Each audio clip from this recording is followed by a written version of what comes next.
The autumn wind whispered through Sophia Anne Gardner's auburn hair as she stood alone on the wooden platform of Opal, Colorado's train station, her heart as heavy as the bags at her feet. It was September 1878, and the sun was setting not only on the day but seemingly on her life as she knew it. Her hands cradled her 5-month pregnant belly, a silent promise to the child growing within that somehow, they would survive this abandonment. The piercing whistle of the departing train echoed her despair as it pulled away, taking with it the last traces of Harold Thompson, the man who had promised her the world only to abandon her when she needed him most. The station was emptying quickly as the evening chill descended upon the small frontier town, passengers hurrying toward waiting carriages or the arms of loved ones. All except Sophia, who remained motionless, tears threatening to spill from her emerald eyes as reality sank in. She was alone, with child in a town where she knew no one, with only $15 to her name and nowhere to go. "Madam, station's closing soon." The station master's voice was not unkind, but it carried the unmistakable message that she couldn't stay there forever. "I just need a moment," Sophia replied, her voice barely audible above the wind. As the platform emptied, she tried to formulate a plan. Harold had convinced her to leave her family in Boston, promising marriage and a new life in the mining town of Opal. Now she understood why he had insisted they travel separately. He had never intended to meet her here. The first tear fell, followed quickly by another, though she fought to maintain composure. She had to be strong now, stronger than she'd ever been. Wiping her eyes with trembling fingers, Sophia bent to retrieve her bags, only to feel a sharp pain in her lower back that made her gasp. "Whoa there, miss. You shouldn't be lifting those in your condition." The deep voice came from behind her, causing Sophia to turn quickly. Standing there was a tall man, broad-shouldered and sun-bronzed, with eyes the color of a summer sky. His hat was pushed back on his head, revealing sandy brown hair, and despite the dust on his clothes, there was something inherently gentle about him. "I'm fine, thank you," Sophia said automatically, years of proper Boston upbringing making her straighten her spine despite her circumstances. "No offense meant, madam, but you don't look fine," he replied, his eyes taking in her tear-stained cheeks and the protective way she held her middle. "I'm Tucker James. Most folks around here call me Tuck." "Sophia Gardner," she responded, hesitating before offering her hand as was proper. Tuck removed his hat as he shook her hand, a gesture of respect that surprised her. "You appear to be waiting for someone who isn't coming," he observed, his directness catching her off guard. Sophia felt her composure cracking. "That's a rather bold assumption, Mr. James. Just Tuck, please." He gestured to her bags. "And it's not an assumption when the train's been gone 20 minutes and you're still standing here alone." Fresh tears threatened, and Sophia turned away, unwilling to break down in front of this stranger. But the gentleness in his voice had unlocked something in her, and her shoulders began to shake with silent sobs. Without a word, Tuck moved beside her and picked up her bags. "Night's coming and it gets cold up here in the mountains. You need somewhere to stay." "I'll find accommodations," Sophia managed, though she had no idea where to go or if her meager funds would cover even one night at a hotel. "The boarding house is full with minors, and the hotel charges rates that would make a banker wince," Tuck said matter-of-factly. "I have a ranch about 3 miles out of town. It's nothing fancy, but there's a spare room that's yours if you want it." Sophia stared at him, her Boston sensibilities screaming that accepting such an offer from a stranger man was beyond inappropriate. But the growing darkness and the chill in the air were stark reminders of her desperate situation. "I couldn't impose. It's not an imposition," Tuck interrupted, his voice soft but firm. "I've got the space and you need a place. My mother taught me never to turn away someone in need." He paused, then added, "My home is yours for as long as you need it." There was something in those words, something in the way he said them, not as a proposition or with any ulterior motive, but as a simple statement of fact that broke through Sophia's fear. "Why would you help me?" "You don't know me." Tuck's smile was gentle. "Out here, we look after each other. It's how we survive." He gestured toward the end of the platform where a wagon waited. "I came to town for supplies, was heading back when I saw you standing here." Sophia hesitated one last moment, weighing her options, which were, in truth, non-existent. Then she nodded, one hand still protectively cradling her unborn child. "Thank you, Mr. Tuck. I accept your offer, though I insist on helping with chores to earn my keep." "We can discuss that once you've had some rest," he replied, leading the way to his wagon. He helped her up onto the wooden seat with a careful hand, then placed her bags in the back before climbing up beside her.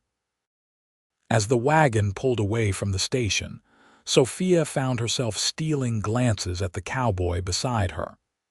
In Boston, she would never have accepted help from a stranger, let alone agreed to stay in his home.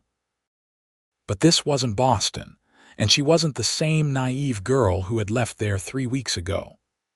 "You're not from around here," Tuck observed as the wagon rumbled down the main street of Opal, a single dusty thoroughfare lined with wooden buildings. "No, I'm from Boston," Sophia admitted, seeing no reason to lie. "I came west because—" She faltered, unsure how to explain her situation without revealing the depth of her foolishness. "You don't need to tell me anything you don't want to," Tuck assured her, his eyes fixed on the road ahead.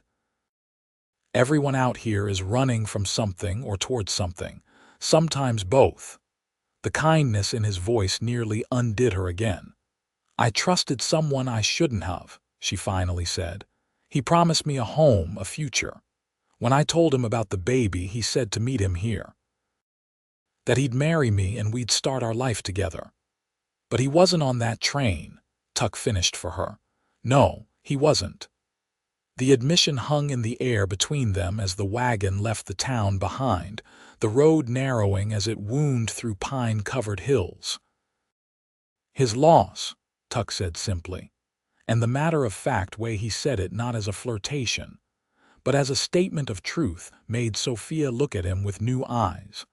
The stars were beginning to appear overhead by the time they crested a small hill, and Sophia gasped softly at the sight before her. Nestled in a valley, surrounded by aspen trees whose leaves were just beginning to turn gold, sat a sturdy log cabin with a wrap-around porch. A barn stood to one side, and beyond it, a corral where several horses grazed. Smoke curled from the chimney, and a warm light glowed from the windows. "You live here alone?" Sophia asked, surprised by the size and neatness of the place.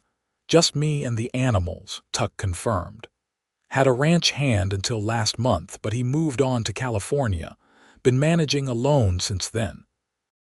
As they pulled up to the house, Sophia noticed a woman standing on the porch, gray-haired and wiping her hands on an apron. "You said you lived alone," she said, suddenly wary. Tuck chuckled. "That's Mrs. Wilcox. She comes by 3 times a week to help with cooking and cleaning. Must have stayed late today." He jumped down from the wagon and came around to help Sophia down. "She's the closest thing to family I have around here." Mrs. Wilcox approached, her curiosity evident. "Well now, Tucker James, I was beginning to think you'd decided to spend the night in town." "Had an unexpected delay," Tuck replied, gesturing toward Sophia. "Mrs. Wilcox, this is Miss Sophia Gardner. She'll be staying with us for a while." The older woman's eyes widened slightly as she took in Sophia's condition, but her face quickly softened. "Well, ain't that nice? I just put on a stew before I was fixing to leave. There's plenty for both of you." Miss Gardner has had a long journey, Tuck said, retrieving the bags from the wagon. Would you mind showing her to the guest room while I take care of the horses? Of course, Mrs. Wilcox replied, taking Sophia's arm with a motherly touch that nearly undid her composure again. Come along, dear. Let's get you settled. As Tuck led the wagon toward the barn, Sophia followed Mrs. Wilcox into the cabin. Inside, she was surprised by the warmth and comfort of the place. Though clearly a bachelor's home, it was clean and well-maintained. A large fireplace dominated one wall of the main room, with a rocking chair and a worn but comfortable-looking sofa arranged before it. A solid wooden table with 4 chairs occupied another corner, while a kitchen area with a cast-iron stove filled the back of the room. The guest room's this way, Mrs. Wilcox said, leading Sophia down a short hallway. It ain't fancy, but it's clean. Tucker's room is across the hall, and there's a washroom at the end. He had it put in last year, has a real copper tub with running water from the roof cistern. Quite modern for these parts. The guest room was simple but welcoming, with a bed covered in a colorful quilt, a small dresser, and a window that would overlook the valley in daylight. Mrs. Wilcox placed Sophia's bags beside the bed and turned down the covers. Thank you, Sophia said, overwhelmed by the kindness of these strangers. I don't know what I would have done if Mr. James hadn't come along. Mrs. Wilcox patted her hand. Tucker's a good man, lost his parents young, but they raised him right before they went. Now, you rest a bit, and I'll call you when supper's ready. Left alone, Sophia sank onto the edge of the bed, her mind reeling from the day's events. Just hours ago, she had been full of hope for a reunion with Harold and the start of their life together. Now she was in the home of a stranger with no plan beyond the next meal. She placed both hands on her rounded belly, feeling the flutter of movement within. We'll be all right, she whispered to her unborn child. Somehow, we'll make this work. By the time Sophia emerged from the guest room, freshened up as best she could, Tuck had returned from the barn and was sitting at the table while Mrs. Wilcox ladled stew into bowls. Just in time, Tuck said, standing as she entered the room, another gesture that spoke of his upbringing. Hope you're hungry.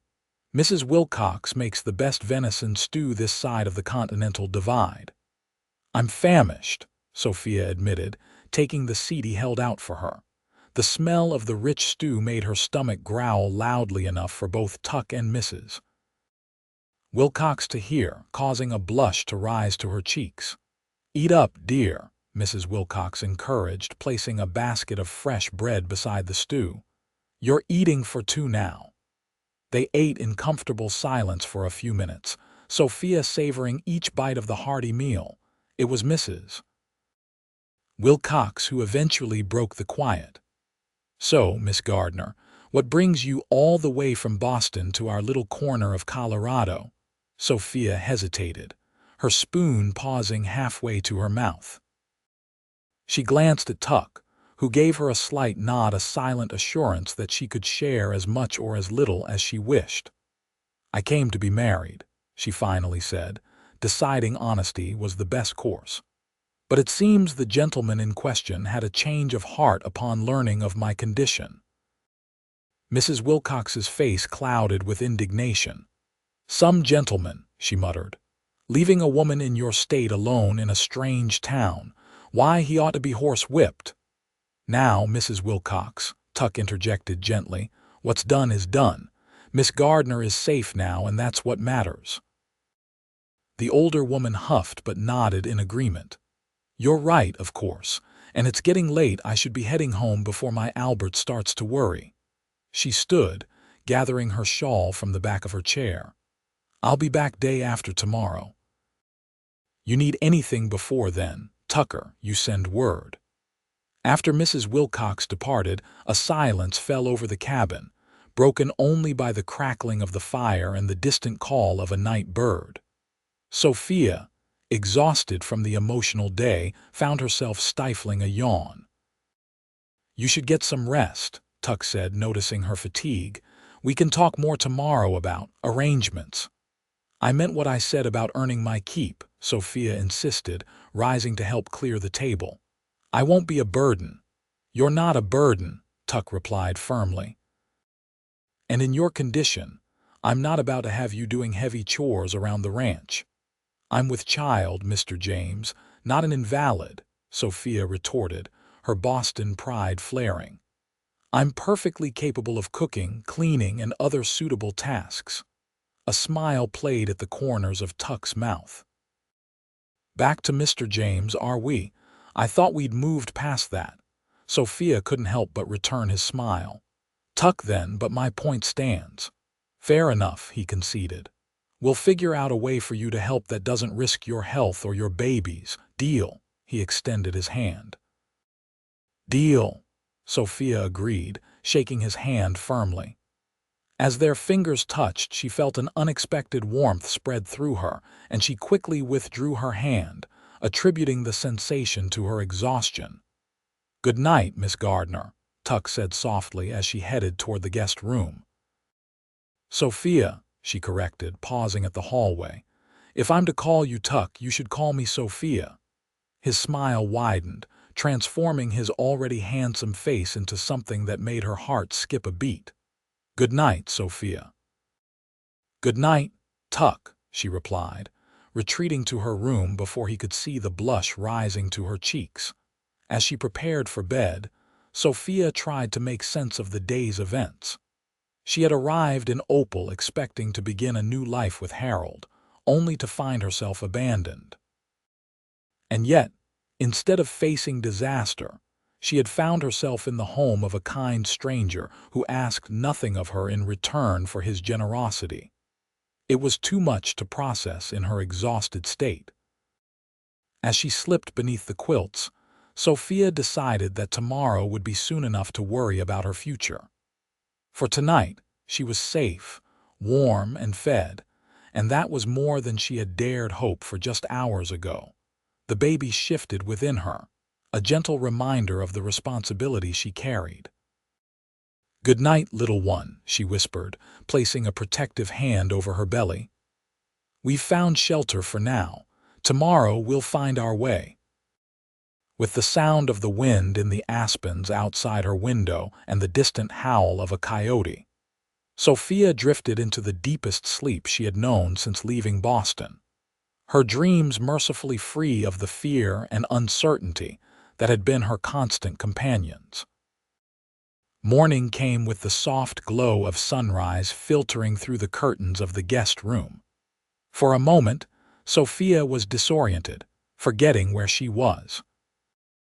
Then the events of the previous day rushed back, and she sat up, her hand instinctively going to her belly to feel the reassuring movement of her child. The smell of coffee and bacon wafted under her door, and her stomach rumbled in response. Sophia rose, dressed quickly in one of her few remaining presentable dresses, and attempted to make herself look as tidy as possible. Her auburn hair, once her pride, now fell in waves past her shoulders, having grown out during her journey west. She twisted it into a simple knot at the nape of her neck, wishing she had more pins to secure it properly. When she emerged from her room, she found Tuck at the stove, skillfully flipping pancakes on a cast iron griddle. He was freshly shaven, his hair still damp from washing, and he wore a clean blue shirt that matched his eyes. "Good morning," he greeted her with a smile. "Hope you slept well." "Better than I have in weeks," Sophia admitted, moving to help set the table.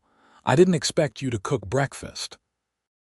"Don't get used to it," Tuck replied with a chuckle. "I can manage the basics, but anything beyond that is why Mrs. Wilcox is worth her weight in gold." Sophia smiled, relaxing a bit in his easy company. "Then perhaps I can be of use after all. I'm quite a good cook if I do say so myself." "Is that so?" Tuck raised an eyebrow as he served the pancakes. Boston society ladies know their way around a kitchen. This Boston lady does, Sophia countered, accepting a plate from him. My mother believed every woman should know how to run a household, regardless of her station. She taught me everything from cooking to mending to managing household accounts. Tuck's expression grew appreciative. Sounds like a wise woman. She was, Sophia said softly, a pang of homesickness washing over her. She died 3 years ago. My father followed a year later. I'm sorry, Tuck said, his voice gentle as he took the seat across from her. It's not easy losing family. No, it isn't, Sophia agreed, sensing that he spoke from experience. You mentioned you lost your parents young, Tuck nodded, pouring coffee for them both. I was 16. Influenza took them both within a week of each other. I was their only child, so I inherited the ranch. It was smaller than just the cabin and about 50 acres. I've added to it over the years. You've done well for yourself, Sophia observed, looking around the comfortable cabin. How large is the ranch now? 200 acres, Tuck replied with a hint of pride. Mostly grazing land for the horses. I breed and train quarter horses, best cow ponies in the territory. Sophia took a bite of pancake, surprised by how delicious it was. These are wonderful. You've been holding out on me about your cooking skills. Tuck laughed, a rich sound that filled the cabin and made something warm unfurl in Sophia's chest. Pancakes are about the extent of my talents. You should have tasted my first attempt at beef stew. Even the dogs wouldn't touch it. Their conversation flowed easily through breakfast, and Sophia found herself relaxing more with each passing moment. There was something about Tuck's straightforward manner that put her at ease, a refreshing change from the calculated interactions of Boston society. After they had eaten, Tuck rose to clear the plates. I need to check on a mare that's close to foaling. Would you like to come see the ranch, or would you prefer to rest? I'd love to see the ranch, Sophia replied eagerly. The thought of staying cooped up inside held no appeal after weeks of train travel. If you're sure I won't be in the way. Not at all, Tuck assured her, reaching for his hat on a peg by the door. Fresh air will do you good. He helped her into a coat that he insisted she borrow. Mornings are chilly up here, even in September, and they stepped out onto the porch. In the clear light of day, Sophia could fully appreciate the beauty of Tuck's land. The ranch sat in a small valley surrounded by pine-covered hills, with a stream running along one edge of the property. The aspens were beginning to turn golden, creating patches of color among the evergreens. It's beautiful, Sophia breathed, taking in the vista. So different from Boston. Different good or different bad? Tuck asked, a hint of vulnerability in his question. Different good, she assured him with a smile. I've never seen anything like this. The tour began with the barn, a sturdy structure that housed 6 stalls, a tack room, and a small workspace where Tuck repaired saddles and other equipment. In one of the stalls, a chestnut mare lay on a bed of fresh straw, her sides heaving gently. This is Penny, Tuck said, his voice softening as he knelt beside the horse. She's due any day now. First foal. The gentle way he spoke to the animal, checking her with experienced hands and murmuring reassurances, touched something in Sophia. This was a man who cared deeply for the creatures in his charge. She'll be fine, Tuck said, more to the mare than to Sophia. Just a little longer, girl. From the barn, they moved to the corral where several horses grazed. Tuck pointed out each one, explaining their lineage and temperament with the pride of a parent discussing their children. When they reached a gentle bay gelding, he stopped. This is Copper, steadiest horse I've ever trained. Even a beginner could ride him. Sophia realized he was looking at her with a question in his eyes. Oh, I couldn't, she said quickly. Not in my condition. Maybe not now, Tuck agreed, but later if you're interested. Riding is the best way to see the valley. His words carried an assumption that she would still be there when her condition allowed for riding, and Sophia didn't correct him. The truth was, she had no idea what her future held or where she would go after the baby came. They continued the tour, with Tuck showing her the chicken coop, the smokehouse, and the small vegetable garden that Mrs. Wilcox tended. By the time they circled back to the cabin, the sun was high overhead, and Sophia was feeling the fatigue that seemed to be her constant companion these days.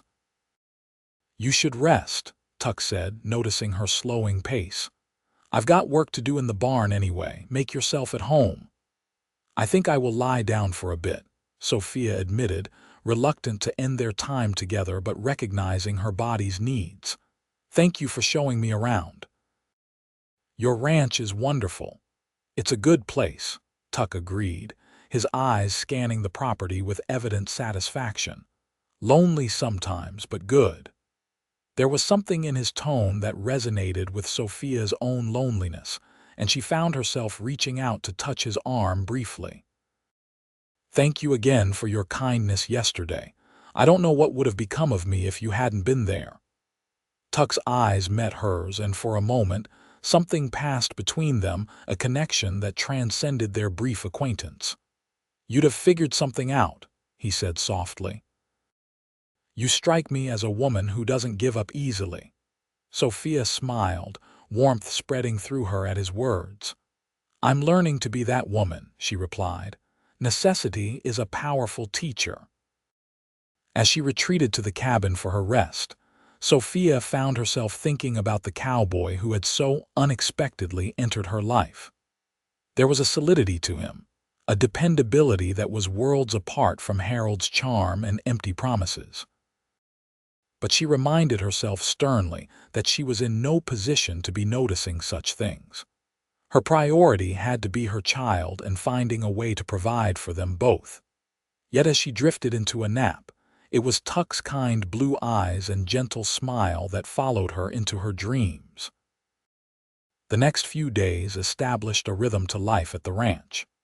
Sophia insisted on taking over the cooking duties, discovering that the well-stocked pantry contained enough provisions to create meals far more varied than Tuck was accustomed to. His appreciation for her culinary efforts was evident in the way he cleared his plate at every meal, often asking for seconds with boyish enthusiasm. Mrs. Wilcox arrived as promised, initially wary of having her domain usurped but quickly warming to Sophia when she realized the younger woman had no intention of displacing her. Instead, they formed an alliance, with Mrs. Wilcox handling the heavier cleaning and laundry while teaching Sophia the peculiarities of cooking on a wood stove. "City stoves are different," the older woman explained, adjusting the damper on the oven. "Out here, you've got to know your fire like a friend when it's feeling hot, when it needs feeding, when it's just right for baking." Sophia proved an apt pupil, not only in cooking but in learning the rhythms of ranch life.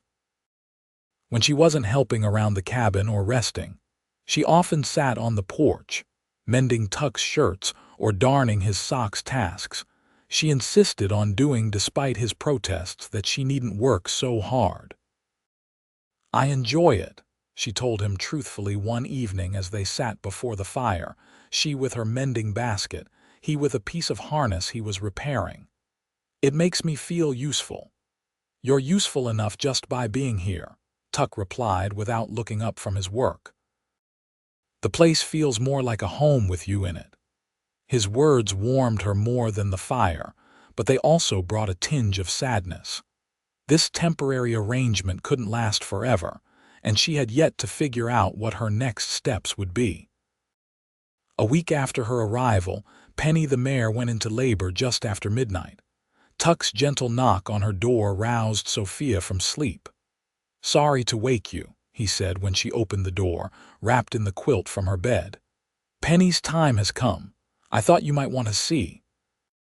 Despite the late hour, Sophia didn't hesitate. "Let me get dressed. I'll be right out." Minutes later, Bundled in her borrowed coat and a shawl, she followed Tuck to the barn. Lanterns cast a golden glow over Penny's stall where the mare lay on her side, sides heaving with contractions. "Is she all right?" Sophia asked, concerned by the animal's obvious distress. "She's doing fine," Tuck assured her, his voice calm and steady as he knelt beside the horse, stroking her neck. "First foals are always the hardest, but she's strong." Sophia watched in fascination as nature took its course. Tuck explained each stage of the birth in simple terms, his respect for the process evident in his reverent tone. When the foal finally emerged, wet and gangly, Sophia couldn't hold back a gasp of wonder. "It's a colt," Tuck announced with satisfaction as the newborn struggled to find his feet, Penny nickering encouragement. "Strong, too, by the look of him." The miracle of birth unfolding before her eyes moved Sophia deeply, especially as she felt her own child shift within her. Unconsciously, she placed a hand on her belly, a gesture that didn't escape Tuck's notice. "Scary, isn't it?" he said softly, coming to stand beside her as they watched the mare clean her foal. "Bringing a new life into the world." "Terrifying," Sophia admitted, surprised by his perception. "But beautiful too." "You'll do fine," Tuck assured her, his hand briefly touching her shoulder. "You're stronger than you know." His confidence in her, so simply stated, brought tears to her eyes. "I don't feel strong," she confessed. "I feel lost and unprepared and so very alone." "You're not alone," Tuck said, turning her gently to face him. In the lantern light, his eyes were intense with sincerity. "Not as long as I'm around." The moment stretched between them, heavy with unspoken feelings. Then the foal wobbled and nearly fell, breaking the tension as they both turned to watch his awkward first steps. "What will you name him?" Sophia asked, her voice slightly unsteady. "Hadn't thought about it," Tuck admitted. "Any suggestions?" Sophia studied the gangly colt, now nursing successfully from his mother. "How about Phoenix? Born in the night, rising with the dawn." Tuck nodded, a smile spreading across his face. "Phoenix it is. A good name for a new beginning."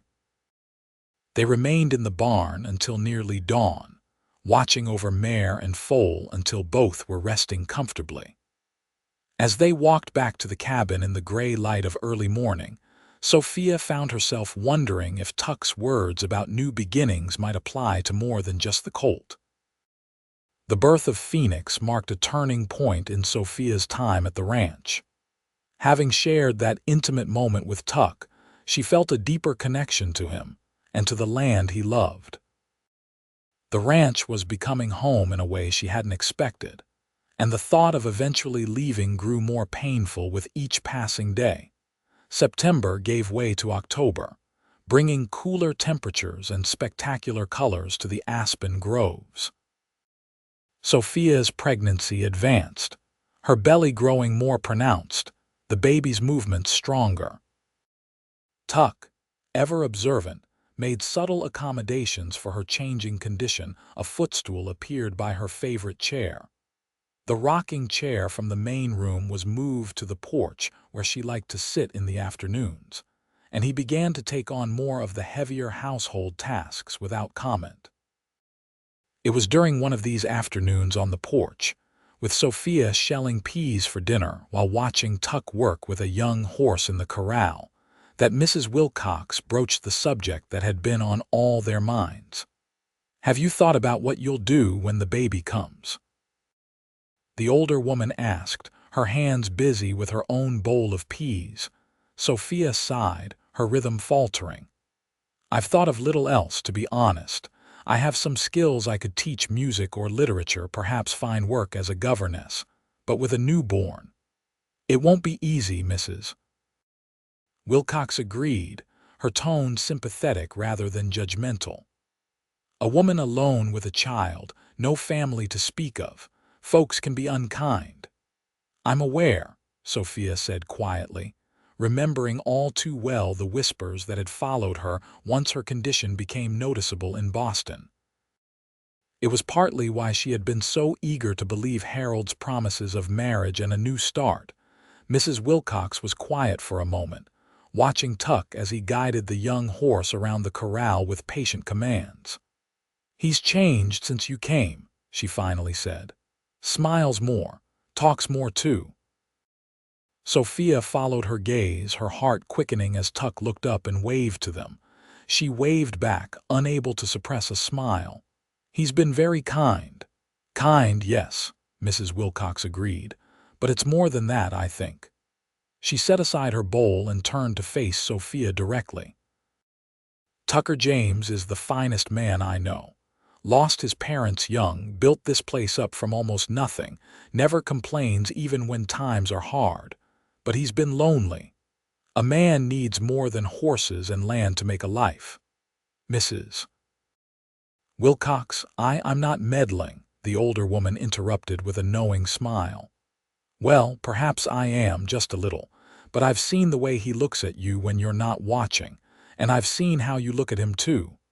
Sophia felt heat rise to her cheeks. "My situation is complicated." "Life usually is," Mrs. Wilcox replied with a shrug.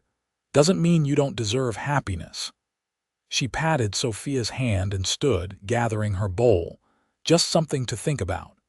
As Mrs. Wilcox retreated into the cabin, Sophia remained on the porch, her thoughts in turmoil. She couldn't deny the growing feelings she had for Tuck, his kindness, his quiet strength, the way he made her feel safe and valued. But she was carrying another man's child, a complication that surely overshadowed any attraction he might feel for her. Her brooding was interrupted by Tuck's approach, his shirt damp with sweat from his work with the horses. "Penny and Phoenix are doing well," he reported, taking the seat Mrs. Wilcox had vacated. "Colt's already showing good conformation. He'll make a fine stallion someday." "You have a gift with them," Sophia observed, pushing aside her troubled thoughts to focus on him. "They trust you." Tuck smiled, pleased by her observation. "Trust has to be earned with horses. Can't force it, can't rush it. They know when you're being genuine." "Like people," Sophia said softly. "Some people," Tuck agreed, his expression darkening slightly. "Others are too quick to trust pretty words over honest actions." Sophia knew he was thinking of Harold, and she couldn't disagree. She had been foolish, blinded by charm and promises that had proved as substantial as morning mist. "I've learned that lesson the hard way," she admitted. Tuck's expression softened. "We all make mistakes, Sophia.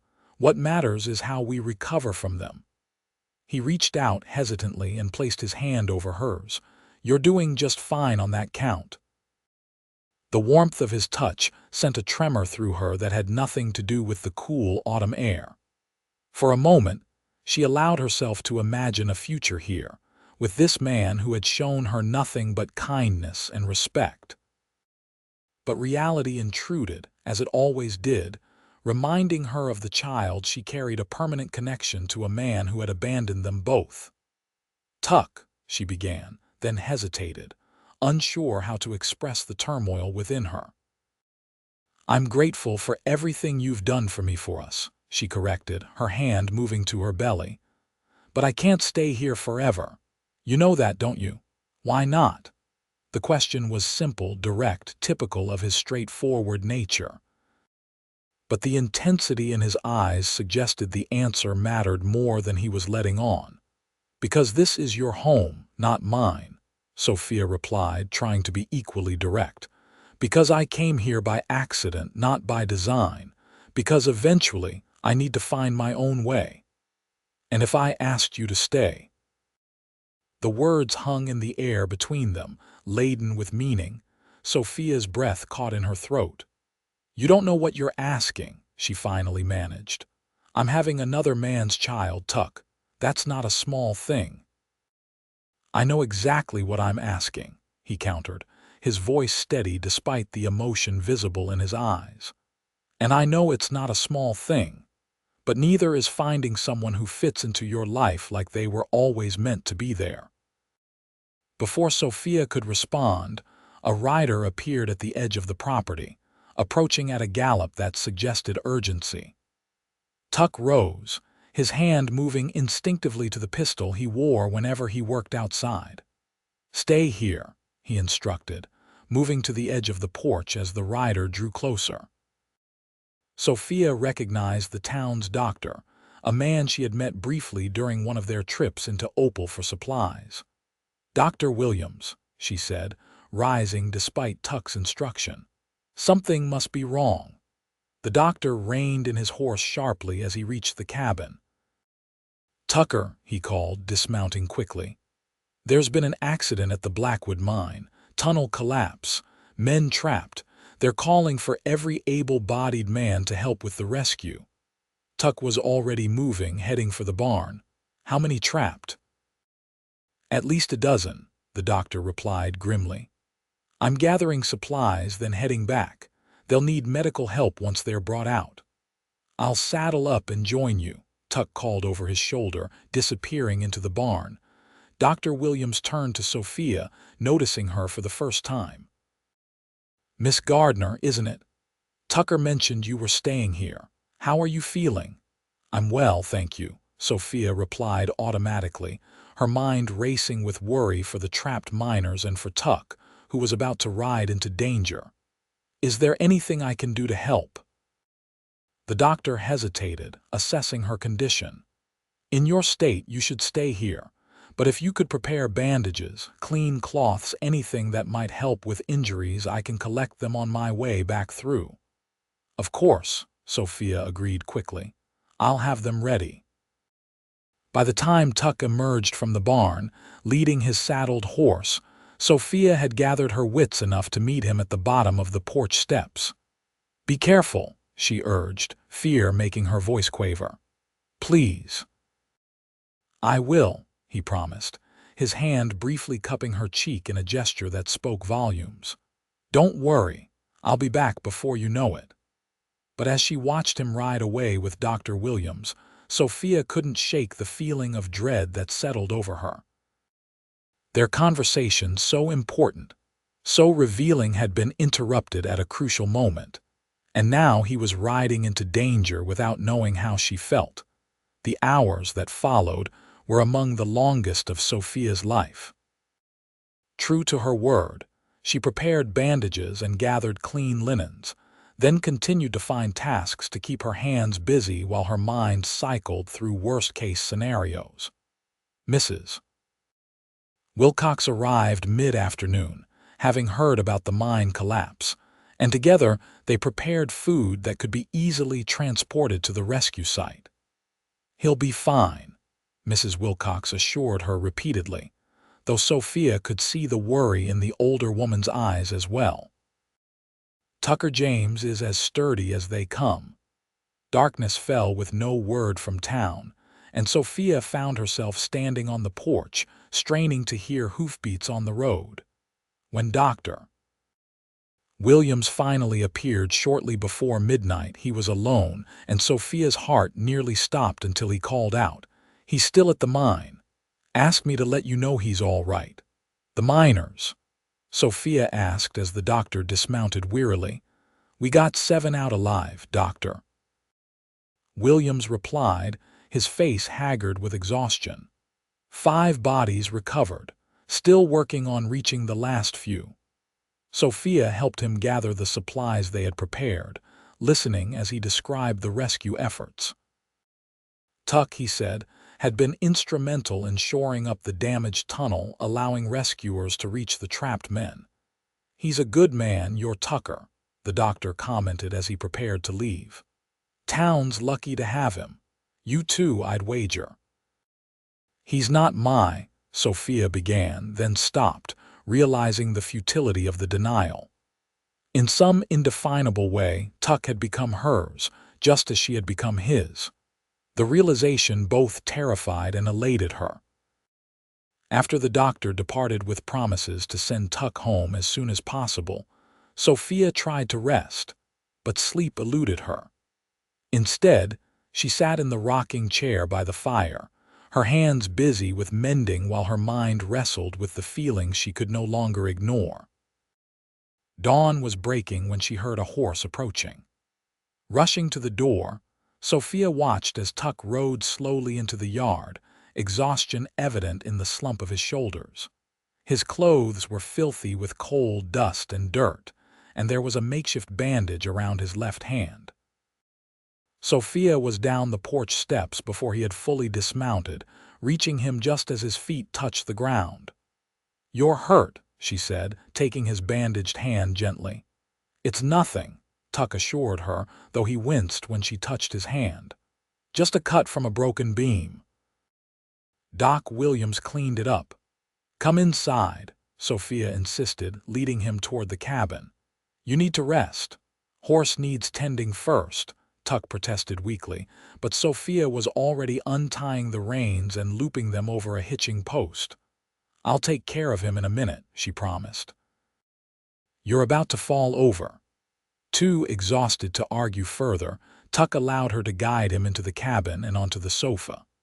Sophia quickly brought a basin of water and clean cloths and began to gently clean the cold dust from his face. "We got them all out," Tuck said as she worked, his voice rough with fatigue. "Lost 6 in the end. Could have been worse." "You did everything you could," Sophia soothed, her heart aching for the lives lost, and for this man who had pushed himself to the brink trying to save them. "You're a hero, Tuck," he caught her hand, stilling her ministrations. "Not a hero," he said firmly, "just did what needed doing." His eyes, red-rimmed with exhaustion, held hers. "Thought about you the whole time. Kept thinking I needed to get back to tell you." "Tell me what?" Sophia asked softly, her heart pounding. But exhaustion had finally claimed him, his eyes drifting closed mid-sentence. Sophia watched him for a moment, then covered him with a quilt and went to tend to his horse as promised. By the time she returned to the cabin, Tuck was in a deep sleep on the sofa, his breathing even and steady. Sophia sat beside him, gently brushing a lock of hair from his forehead. "I love you," she whispered, testing the words that had been forming in her heart for weeks now. "God help me, but I do." Tuck slept through most of the day, waking only briefly to accept some food and water before drifting off again. Sophia kept watch, alternating between sitting beside him and completing necessary chores around the ranch. When Mrs. Wilcox arrived, bringing news from town about the mine disaster, Sophia was grateful for the older woman's help and her unspoken understanding of the situation. "You love him," Mrs. Wilcox said matter-of-factly as they prepared dinner together, Tuck still sleeping in the next room. "Yes," Sophia admitted, no longer seeing any point in denying it, "but it's complicated." "Only if you make it so," the older woman replied with the wisdom of her years. "Love has a way of simplifying things if you let it." That evening, when Tuck finally woke properly, he was clearly embarrassed by his collapse. "Didn't mean to sleep so long," he apologized, accepting the bowl of stew Sophia offered. "Must have been more tired than I thought." "You were exhausted," Sophia corrected, taking a seat across from him. "And no wonder after what you've been through."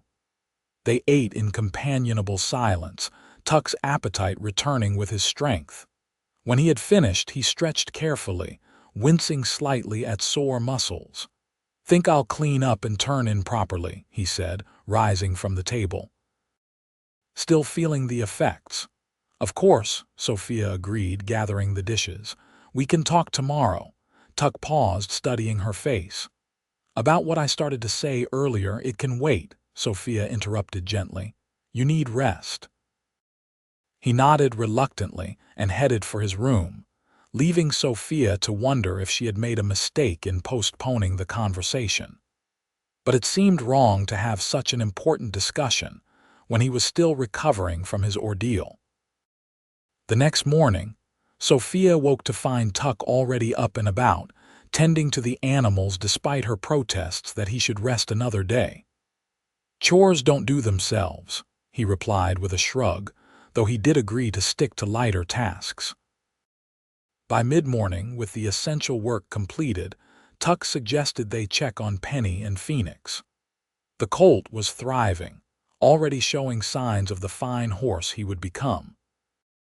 As they watched him gambol around his mother, Tuck leaned against the fence beside Sophia, their shoulders almost touching.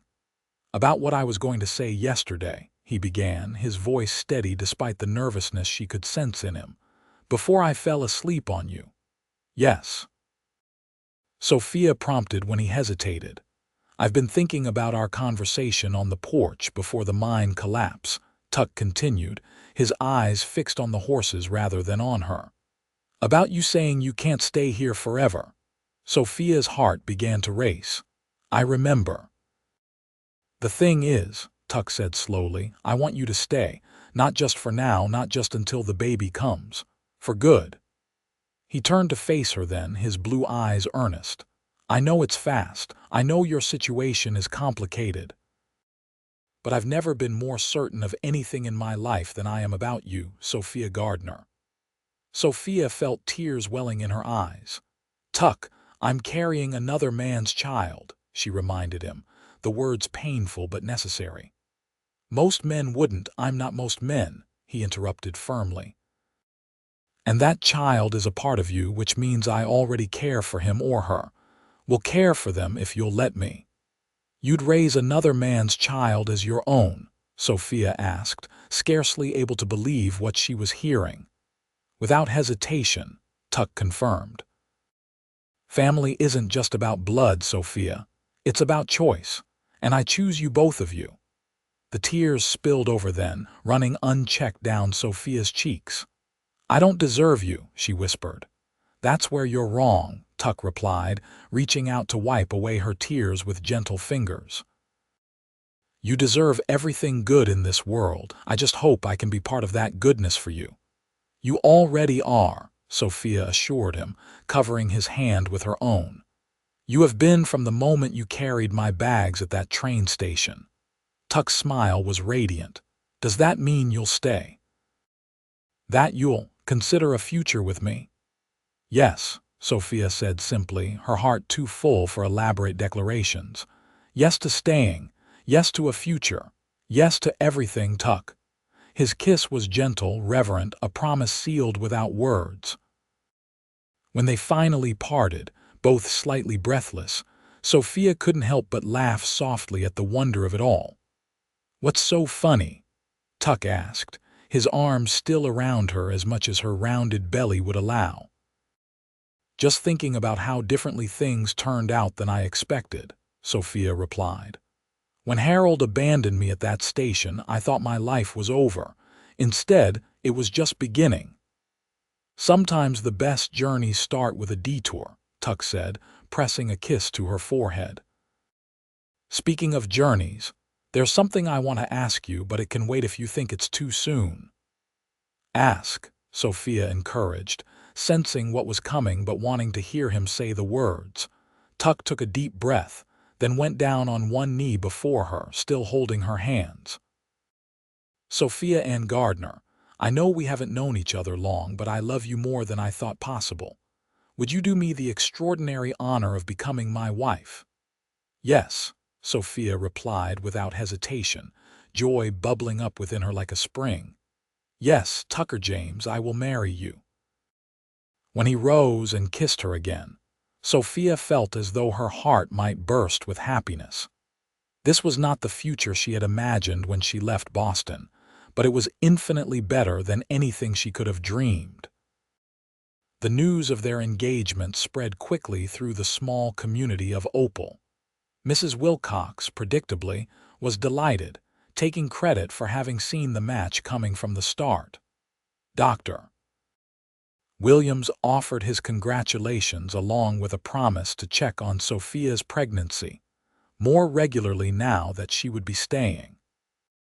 Most of the townspeople were welcoming, though there were inevitably some raised eyebrows and whispered comments about Sophia's condition and the unusual circumstances. But Tuck's standing in the community, only enhanced by his heroism during the mine rescue, largely shielded them from open criticism. They were married 3 weeks later in a simple ceremony at the small church in Opal. Sophia wore a dress that Mrs. Wilcox had helped her alter to accommodate her 7-month pregnant form, with wildflowers in her hair instead of a veil. Tuck, freshly shaven and wearing his Sunday best, looked at her as though she were the most beautiful woman in the world as she walked down the aisle toward him. "You're sure about this?" he whispered as she reached his side, a last chance to reconsider. "More sure than I've ever been about anything," Sophia replied, taking his hand with complete confidence. The ceremony was brief but meaningful, with both bride and groom speaking their vows in clear, steady voices that carried to the back of the small church. When the minister pronounced them husband and wife, Tuck's kiss was both tender and possessive, a perfect embodiment of the man himself. Their wedding celebration was held at the ranch, with Mrs. Wilcox organizing a feast that drew compliments from even the most discerning palates. Lanterns hung from the porch and nearby trees, casting a golden glow over the gathering as the autumn evening descended. Sophia, watching her new husband accept congratulations from their neighbors, felt a contentment she had never known before. This place, these people, had become her home and community in just a few short months. And at the center of it all was Tuck, her steady, honorable cowboy who had carried her bags and offered her his home that fateful day at the train station. As if sensing her thoughts, Tuck looked up and met her gaze across the yard, his smile warm and private even amid the crowd. He made his way to her side, slipping an arm around her waist. "Happy Mrs. James," he murmured close to her ear. "Deliriously so, Mr. James," Sophia replied, leaning into his embrace. "Though your son or daughter seems determined to dance without me." She placed his hand on her belly where the baby was kicking vigorously. Tuck's expression softened with wonder as he felt the movement. "Strong, like their mother," he said approvingly. "Have you thought more about names?" They had discussed this before, with Tuck insisting that the choice should be entirely Sophia's. But she had been considering an idea that she hoped he would approve. "If it's a boy," she said, watching his face carefully, "I'd like to name him after your father, Thomas James." Tuck's eyes widened with surprise, then filled with emotion. "You do that, even though he's not your blood," Sophia finished for him. "You're the one who said family is about choice, not blood. This child will be a James in all the ways that matter because of you." Tuck kissed her then, heedless of their audience, his gratitude and love expressed more eloquently in that gesture than words could ever manage. "And if it's a girl?" he asked when they parted, both a little breathless. "Rose," Sophia replied without hesitation, "after my mother. Rose Marie James." "Thomas or Rose," Tuck said, trying out the names. "Perfect either way."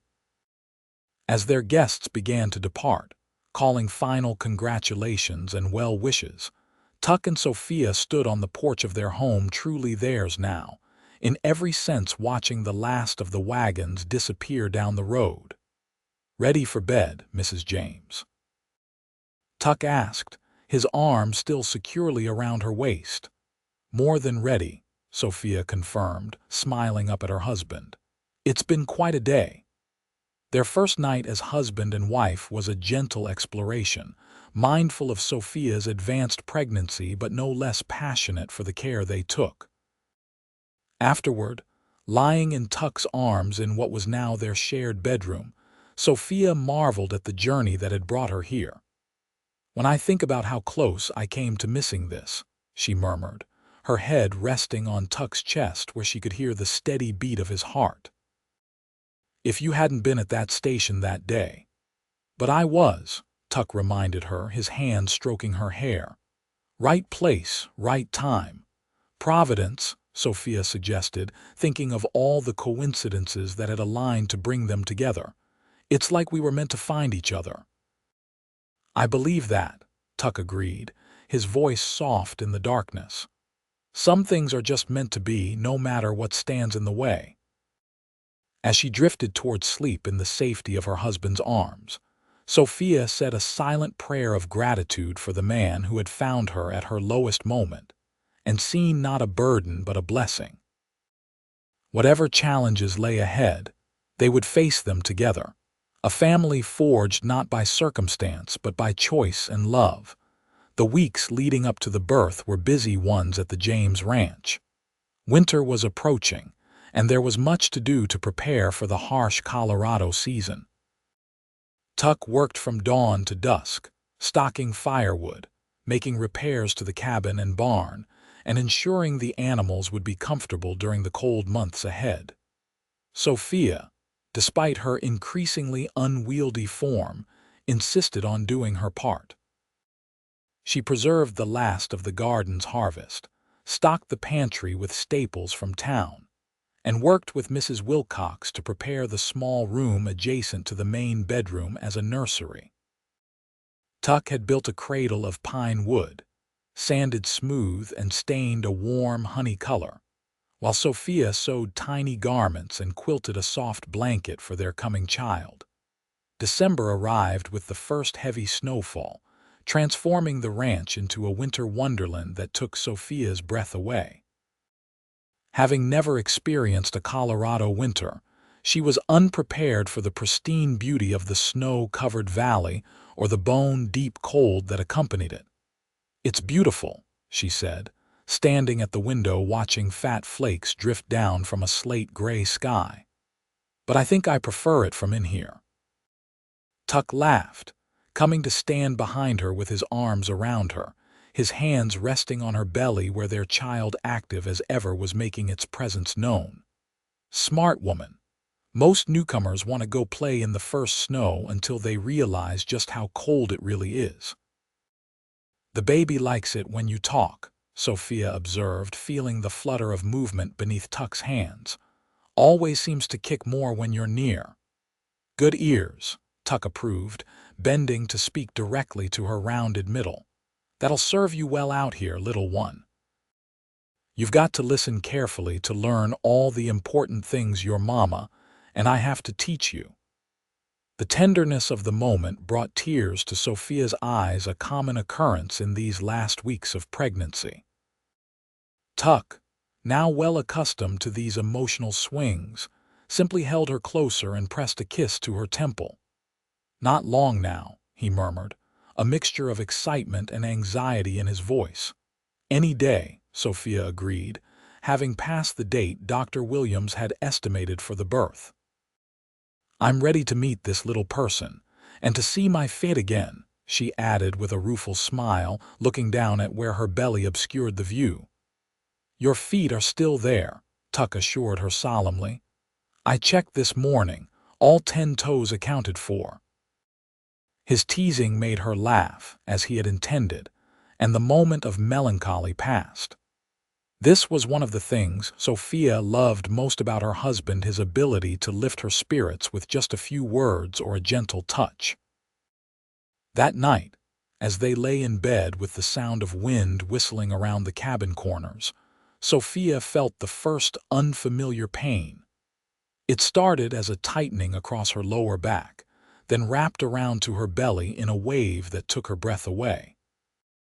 "Tuck," she whispered, reaching for his hand in the darkness. "I think it's time." He was instantly awake, sitting up and lighting the lamp beside their bed. "Are you sure? Dr. Williams said it could be false alarms at first." Another pain answered the question for her, stronger than the first, making her gasp. "I'm sure," she managed through gritted teeth. "This baby is coming." What followed was a night unlike any Sophia had experienced. The pains, contractions Dr. Williams had called them during her checkups came in irregular waves at first, allowing her to rest between them. Tuck moved with calm efficiency, stoking the fire to warm the cabin, preparing the items they had set aside for the birth, and sending one of the ranch hands who lived in a small cabin on the property to fetch the doctor from town. As dawn approached and the contractions intensified, Sophia found herself clinging to Tuck's hand, drawing strength from his steady presence. "Talk to me," she pleaded during a particularly difficult contraction. "Distract me. Remember the day we met." Tuck obliged, his voice a soothing rumble as he wiped her forehead with a cool cloth. "I was just in town for supplies. Wasn't even planning to stay that long. But then I saw you standing there on that platform, looking like you'd lost everything but weren't quite ready to admit it." "I had lost everything," Sophia reminded him, breathing deeply as the contraction eased. "Or so I thought." "You were the prettiest thing I'd ever seen," Tuck continued, smiling at the memory. "Even with tears on your cheeks and your hair coming loose from whatever fancy arrangement you'd had it in. I remember thinking, that lady doesn't belong in a place like Opal, but I was wrong. You belong exactly where you are right here with me." His words carried her through another contraction, and another, until the sound of hoofbeats announced Dr. Williams's arrival just as the winter sun was beginning to lighten the eastern sky. "Sounds like things are progressing well," the doctor commented as he entered the bedroom, removing his snow-covered coat. "Let's have a look, shall we?" Tuck stepped aside reluctantly, clearly torn between giving the doctor room to work and staying by Sophia's side. "I'll be right outside the door," he promised, pressing a kiss to her damp forehead. "You'll do no such thing," Sophia retorted with unexpected vehemence, clutching his hand. "You're staying right here. I need you." Dr. Williams chuckled as he washed his hands in the basin Mrs. Wilcox had prepared. "She's right, Tuck. Most fathers pace outside, but if she wants you here, that's where you should be. Besides, you've seen plenty of births with your horses. This isn't so different." "It's entirely different," Tuck muttered, but he stayed, holding Sophia's hand and offering encouragement as the labor intensified. The next few hours passed in a blur of pain and effort for Sophia. The contractions came closer together and with increasing intensity, testing the limits of her endurance. But through it all, Tuck was her anchor, his voice steady in her ear, his hand strong in hers. "You can do this," he repeated like a mantra. "You're the strongest person I know, Sophia." Just a little more. When the final moment came, with one last tremendous effort, Sophia felt the baby slip from her body and heard the indignant wail of new life filling the room. "It's a boy," Dr. Williams announced, holding up the squirming, red-faced infant. "A fine, healthy boy." Tuck's face was transformed with wonder as he looked at his son, for that was how he thought of the child, regardless of biology. "Thomas," he said softly, confirming the name they had chosen. "Thomas James." After the baby was cleaned and swaddled, Dr. Williams placed him in Sophia's arms. She stared down at the tiny face, overcome with a love so profound it seemed to fill every corner of her being. "Hello, Thomas," she whispered, touching a finger to his perfect cheek. "We've been waiting for you." Tuck sat on the edge of the bed, his arm around Sophia's shoulders as they both gazed at their son. There was a completeness to the moment, a sense that everything in their lives had been leading to this perfect convergence of time and circumstance. "Thank you," Tuck said, his voice rough with emotion as he pressed his lips to Sophia's temple. "For our son, for choosing to stay, for everything." "Thank you," Sophia countered, leaning into his embrace. "For being at that station, for carrying my bags. For saying those words that changed my life." As the winter sun rose higher, casting golden light through the bedroom window, the small family remained in their peaceful cocoon. Outside, the ranch continued its daily rhythms. Horses nickered for their morning feed. Chickens scratched in their coop. The ranch hand who had fetched the doctor returned to his chores. But inside, time seemed suspended in the miracle of new life, and the love that had made a family from the most unexpected beginnings. The early weeks with Thomas were a blur of feedings, diaper changes, and precious moments of discovery as Tuck and Sophia adjusted to parenthood. The baby had Sophia's auburn hair and fair complexion, but blue eyes that, while common in newborns, showed signs of staying that shade a coincidence that delighted Tuck, who joked that the boy had chosen to take after his real father. "You are his real father," Sophia insisted one evening as they sat before the fire, Thomas sleeping contentedly in Tuck's arms. "In every way that matters." Tuck's expression softened as he gazed down at the infant. "I know," he said quietly. "From the first moment I held him, he was mine. Blood doesn't enter into it." Winter settled in earnest over the Colorado mountains, with snow piling deep around the ranch buildings and temperatures dropping to bone-chilling lows. But inside the cabin, warmth prevailed not just from the well-stoked fire but from the love that filled every corner of their home. Visitors were few during those winter months, with only the hardiest souls braving the snow-choked roads to call at the ranch. Mrs. Wilcox came most regularly, trudging through the drifts with her husband to coo over baby Thomas and help Sophia with household tasks. Dr. Williams checked in periodically, pleased with both mother and child's progress. And occasionally, neighbors from nearby ranches would stop by, ostensibly to see if Tuck needed help with any winter chores, but really to get a glimpse of the newest member of the community. By the time spring began to soften the landscape, melting the snow and bringing the first green shoots pushing through the soil, Thomas was a sturdy, smiling infant who clearly adored both his parents. He would reach for Tuck as readily as for Sophia, a fact that filled her heart with joy each time she witnessed their bond. "I've been thinking," Tuck said one evening as they sat on the porch, enjoying the mild spring air while Thomas slept inside, "about expanding the ranch. The Henderson place to the north is for sale. It would nearly double our grazing land." "Can we afford it?"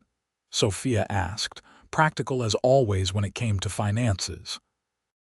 Though she had brought no dowry to their marriage beyond her own skills and determination, she had taken to ranch accounting with the same thoroughness she applied to everything. "Just barely," Tuck admitted. "But with the new breeding stock arriving next month and the contracts I've secured for training, we should be on solid ground by year's end. I wouldn't suggest it if I didn't think it was the right move for our future." "Our future," Sophia repeated, savoring the words. "It still amazes me sometimes, having a future to plan for. When I was standing on that train platform last autumn, I couldn't see past the next hour, let alone the next year." Tuck took her hand, interlacing their fingers. "And now I see decades," Sophia replied honestly. "Thomas growing up, maybe siblings joining him, the ranch expanding, us growing old together on this land that you love so much that I've come to love too. Siblings, huh?" Tuck's grin was boyish in the fading light. "You thinking about that already?" "Not quite yet," Sophia laughed, leaning her head against his shoulder. "Let me enjoy Thomas being a baby a little longer, but yes, eventually. I always wanted a large family." "How large are we talking?" Tuck asked, his tone teasing but with an undercurrent of genuine curiosity. "3 or 4, perhaps," Sophia suggested, watching his reaction carefully. "If you're amenable," Tuck laughed, pulling her closer. "Sophia James, I'd be honored to fill this ranch with as many children as you care to have. Nothing would make me happier than a house full of little ones running about, learning to ride, helping with chores." His enthusiasm warmed her heart, reinforcing yet again how fortunate she had been to find this man, or rather, to have been found by him at her lowest moment. The summer of 1879 passed in a pleasant rhythm of ranch work and family life. Tuck purchased the Henderson property, expanding their holdings as planned. Sophia, with Thomas often strapped to her back or propped on her hip, took on the management of a larger vegetable garden, determined to preserve enough food to see them through the next winter. By autumn, Thomas was taking his first wobbly steps, cruising along the furniture and occasionally brave enough to let go and toddle a few steps on his own. His first word had been "Dada," much to Tuck's delight and Sophia's mock indignation. "Of course he said your name first," she complained good-naturedly as Tuck swung the boy high in the air, eliciting delighted giggles. "You're his hero. Just wait until he's old enough to follow you everywhere. You'll never get anything done." "Can't think of a better reason to be slowed down," Tuck replied, settling Thomas on his shoulders for a ride around the yard. "Besides, you're hardly one to talk. He lights up like a lantern whenever you walk into the room." It was true. Thomas was a happy child who clearly adored both his parents, a fact that brought Sophia immeasurable joy. Watching Tuck with their son, she often thought of the man who had fathered the child but had no part in his life. Harold's rejection, once so painful, now seemed like a blessing in disguise. How different, how much poorer their lives would have been if he had kept his promise to meet her that day. As Thomas's first birthday approached, Sophia found herself reflecting often on the incredible journey of the past year. From despair to joy, from abandonment to belonging, her life had transformed in ways she could never have imagined. The celebration they planned for Thomas's birthday was simple but heartfelt. Mrs. Wilcox baked a cake, decorated with a single candle. Neighbors from surrounding ranches were invited for a small gathering, bringing gifts for the birthday boy: a wooden pull toy horse, a soft knitted blanket, a tiny pair of leather boots that he wouldn't grow into for at least another year. "For when he starts helping his pa with the horses," the leather worker explained with a wink. "Every cowboy needs proper boots." The day was perfect, with autumn sunshine warming the ranch yard where tables had been set up for the feast. Thomas, the center of attention, charmed everyone with his toothy smiles and attempts to say each person's name. By the time the last guest departed, he was exhausted but happy, falling asleep in Tuck's arms before he could even be put to bed. That night, after tucking Thomas into his crib, Sophia and Tuck sat on the porch swing, enjoying the crisp evening air and the spectacular display of stars overhead. Tuck's arm was around her shoulders, her head resting comfortably against him, a position that had become as natural as breathing over the past year. "Happy?" Tuck asked softly, pressing a kiss to her temple. "Completely," Sophia assured him, turning to meet his gaze in the moonlight.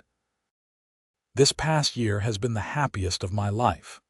"Mine too," Tuck agreed, his free hand finding hers. "Hard to believe it's been a year since I found you at that train station. Feels like both yesterday and forever ago." "The best kind of forever," Sophia said, squeezing his hand. "The kind I want to keep living day after day with you and Thomas and whoever else might join our family in the years to come." The hint in her words wasn't lost on Tuck, whose eyes widened slightly. "Sophia, are you?" "Not yet," she replied, laughing softly at his expression. "But I think I'm ready to consider it. Thomas is walking now, sleeping through most nights. Perhaps it's time to think about giving him a brother or sister." The joy that spread across Tuck's face was answer enough, but he reinforced it by pulling her into a kiss that left no doubt about his enthusiasm for the idea. When they finally parted, both a little breathless, his smile was tender. "I love you, Sophia James," he said simply. "More today than yesterday, and I expect that pattern to continue for the rest of our lives." "I love you too," Sophia replied, her heart full to bursting. "My cowboy who carried my bags and offered me his home when I had nowhere else to go." "Best decision I ever made," Tuck assured her, rising from the swing and offering her his hand. "Now, Mrs. James, shall we go inside? If we're planning to expand our family, we might need some practice." Sophia laughed, taking his hand and letting him pull her to her feet. "Always the practical one, Mr. James." As they walked inside, arms around each other, Sophia sent a silent prayer of gratitude to whatever fate or providence had placed Tucker James at that train station on the autumn day that had changed her life. From the depths of despair, she had found her way to heights of joy she had never imagined possible. And as the door closed behind them, the stars continued their eternal watch over the ranch, where a family born of choice rather than blood had found their perfect happiness together. In the years that followed, the James family flourished along with their ranch. True to their plans, Thomas gained a sister just before his second birthday, Rose Marie James, with her father's sandy hair and her mother's green eyes, a perfect blend of them both. 2 years after Rose came another son, William Albert, named for Mrs. Wilcox's husband who had passed away the winter before. The ranch expanded as well, with Tuck's reputation for breeding and training fine quarter horses spreading throughout Colorado and beyond. By the time Thomas was 10, the James brand was known as far east as Kansas City and as far west as San Francisco, with buyers traveling to Opal specifically to purchase horses from the James Ranch. Sophia, meanwhile, had found her own place in the community. What had begun as informal reading lessons for the children of neighboring ranchers grew into a small school that she ran 3 days a week from a converted bunkhouse on their property. Her Boston education, once seemingly wasted on ranch life, proved invaluable as she taught not only her own children but others in the growing community. Through it all, Tuck remained the steady center of their world, his love for Sophia and their children evident in everything he did. Thomas, now a lanky boy with his mother's auburn hair and a confidence beyond his years, was his shadow, learning the ranch business from the ground up. Rose, spirited and determined, insisted on being included in everything her brother did, while young William was still content to play near the house, helping his mother with the garden and the chickens. One spring morning in 1889, with Sophia working in her garden while William helped by digging holes with a small trowel, a rider approached from town. It wasn't unusual to have visitors, especially now that their ranch was well known, but something about the formal appearance of this particular caller, a city man by his clothes, made Sophia stand and wipe her hands on her apron. "Mrs. James?" the man inquired, tipping his hat politely. "Mrs. Sophia James?" "Yes," she confirmed, instinctively drawing William closer to her side. "Can I help you? My name is Edward Peterson. I'm an attorney from Denver," the man explained, dismounting with the awkward movements of someone not accustomed to horseback. "I've been attempting to locate you for some time. It's regarding a matter of inheritance." "Inheritance?" Sophia repeated, confused. "I'm afraid you must be mistaken. My parents passed away years ago and there were no other relatives." "Not from your family, madam," Mr. Peterson clarified, retrieving a document case from his saddlebag. "From Harold Thompson's estate." The name, unheard for over a decade, sent a shock through Sophia's system. "Harold Thompson?" she echoed, her mind racing back to the man who had abandoned her at the train station all those years ago. "Yes, madam. Mr. Thompson passed away 6 months ago in San Francisco, typhoid fever. In his will, he left provisions for, and I quote, the child that may have been born to Sophia Gardner. It seems he was aware of your condition when you parted ways." Sophia felt as though the ground had shifted beneath her feet. "He knew," she whispered, more to herself than to the lawyer. "He knew about Thomas and still left us there. If I might come inside." Mr. Peterson suggested gently. "This is a matter best discussed privately." "Of course," Sophia agreed automatically, her thoughts in turmoil. "My husband is out with the horses. I should wait for him." "Certainly," the lawyer agreed, following her to the house with William trailing curiously behind. By the time Tuck returned an hour later with Thomas and Rose in tow after their morning lessons with the horses, Sophia had composed herself enough to explain the situation calmly. The children were sent outside to play while the adults discussed the matter in the privacy of the kitchen. "So Thompson left money for Thomas," Tuck summarized after hearing the lawyer's explanation. "How much are we talking about?" "A substantial sum," Mr. Peterson replied, unfolding several documents on the table. "Mr. Thompson was quite successful in California. His shipping business prospered, and he made wise investments. The bequest for his child amounts to $10,000 to be held in trust until the age of 21. The amount was staggering more money than many people saw in a lifetime." Sophia and Tuck exchanged a glance, both thinking the same thing. This could provide Thomas with opportunities they couldn't have imagined. "There's more," Mr. Peterson continued, seemingly oblivious to their shock. "Mr. Thompson also left a letter, to be given to the child when you deem appropriate." He produced a sealed envelope from his case. "And there is the matter of establishing Thomas's identity to satisfy the terms of the trust." "Thomas James is our son," Tuck said firmly, his hand finding Sophia's under the table. "In every way that matters." "I understand, Mr. James," the lawyer replied diplomatically. "And legally, as his adoptive father, you have every right to that claim. But for the purposes of the inheritance, we must establish that he is indeed Harold Thompson's biological child." "What would that require?" Sophia asked, finding her voice at last. "Testimony from you regarding your relationship with Mr. Thompson, the timing of your pregnancy, and so forth. Perhaps testimony from others who knew of the situation at the time. Dr. Williams, for instance, who delivered the child. And this money would be Thomas's. No strings attached beyond proving his parentage," Tuck clarified, his practical nature asserting itself. "That is correct.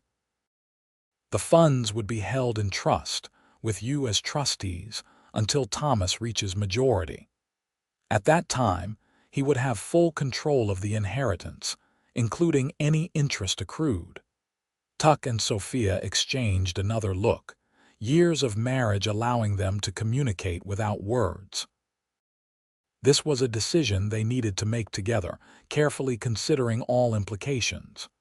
"We need time to discuss this," Sophia finally said, "and to decide how to explain it to Thomas." "Of course," Mr. Peterson agreed, gathering his papers. "I'll be staying at the hotel in Opal for 2 days. That should give you sufficient time to come to a decision." After the lawyer departed, promising to return the following afternoon for their answer, Sophia and Tuck sat in silence for several long minutes, each lost in their own thoughts. "He knew," Sophia finally said, her voice barely above a whisper. "He knew I was carrying his child and still abandoned us. And now he thinks money can make up for it," Tuck added, his jaw tightening with anger he had never expressed toward a man he had never met. As if $10,000 could compensate for not being there for the first 10 years of his son's life. "Thomas doesn't need his money," Sophia said decisively. "We've provided well for him. The ranch is thriving. He'll have a good inheritance when the time comes." "True," Tuck agreed, always the practical one. "But $10,000 could give him options we never had. College back east if he wants it, a start in any profession he chooses." Sophia sighed, recognizing the truth in his words. "You're right. This isn't about us or about Harold. It's about what's best for Thomas. The real question," Tuck said, leaning forward, "is how to explain this to him. He's old enough to understand that I'm not his blood father, but we've never discussed it. He's always just been ours." "He is ours," Sophia insisted, her eyes flashing with maternal protectiveness. "Harold Thompson may have provided the seed, but you're the one who's been there for every important moment of his life. You're his father in all the ways that matter." "I know that," Tuck assured her, his voice gentle. "And Thomas knows it too, even if we've never put it into words. But he deserves the truth, especially now that this inheritance is on the table." They decided to speak to Thomas alone that evening after Rose and William were in bed. They took him to the porch, his favorite spot for serious conversations since he'd been old enough to join them in their evening ritual of watching the stars appear. "Am I in trouble?" he asked immediately, perceptive as always to the somber mood. "Not at all, son," Tuck assured him, ruffling his hair affectionately. "But we have something important to tell you, something about your birth." Thomas looked between them, confused but attentive. "My birth." Sophia took a deep breath and began the story she had rehearsed in her mind all afternoon.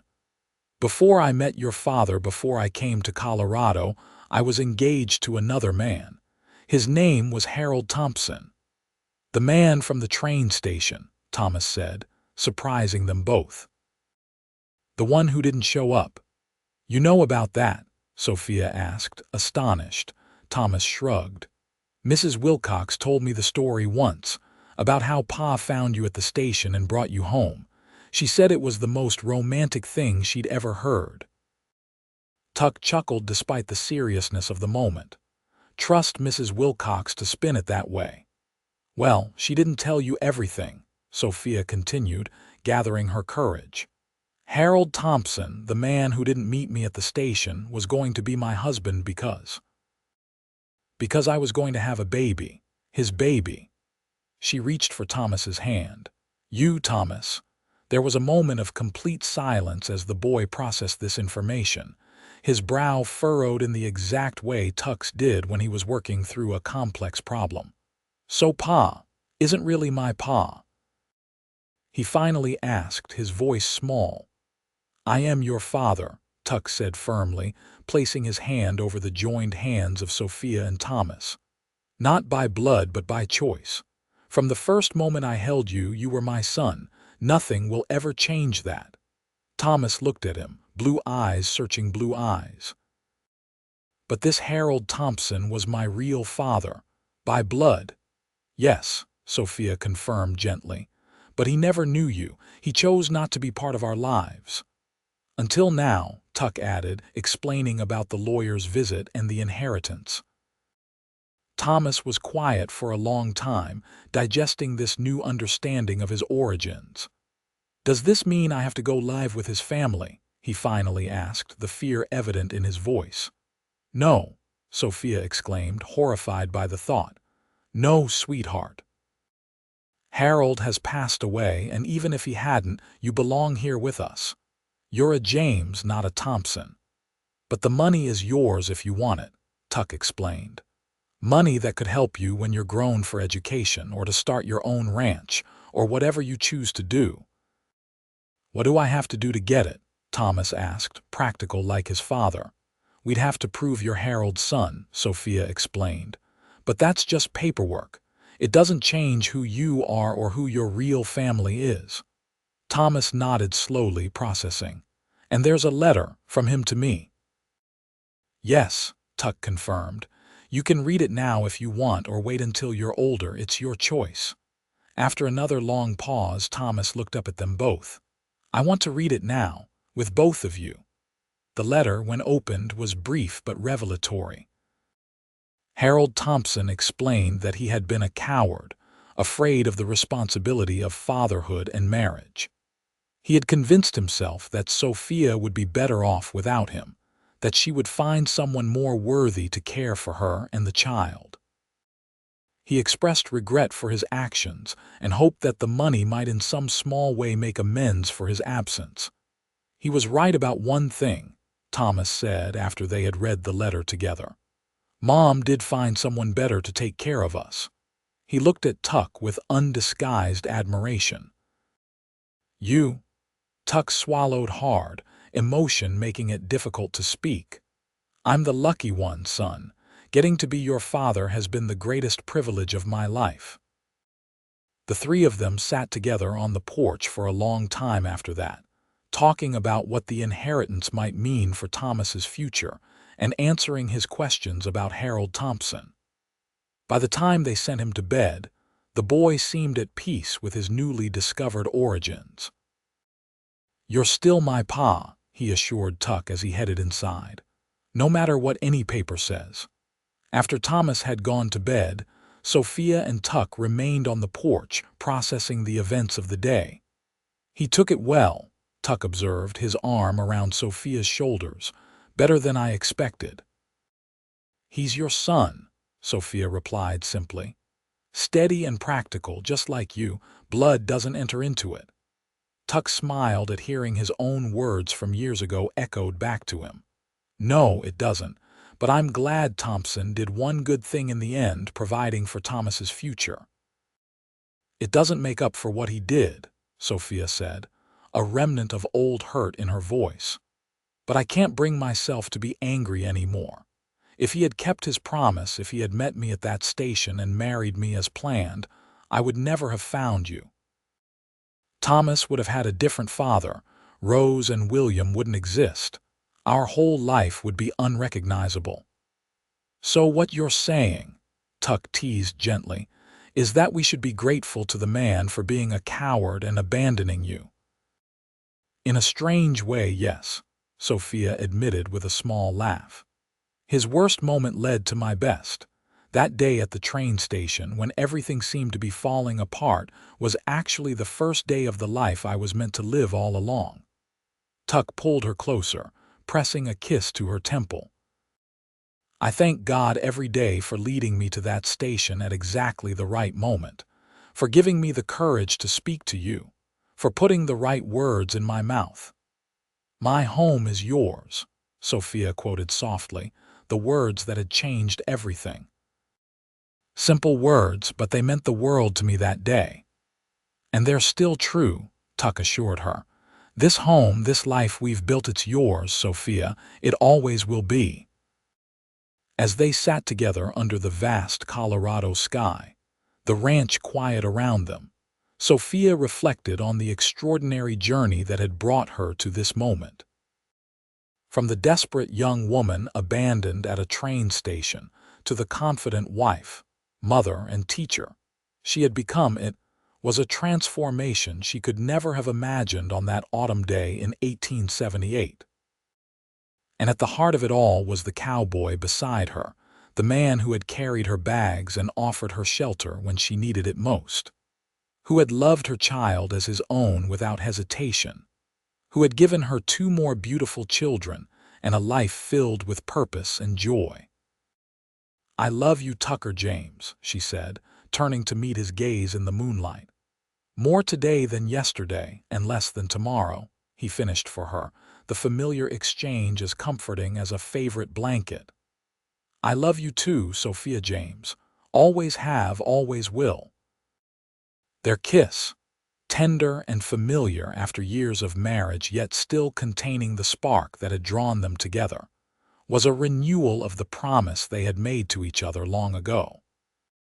A promise not just of fidelity and commitment, but of building a life together that was stronger and more beautiful than either could have created alone. As they finally rose to go inside, hand in hand as they had been from the beginning, Sophia took one last look at the ranch that had become her true home.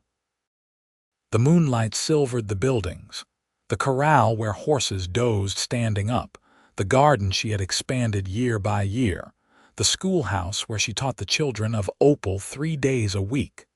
This was where she belonged.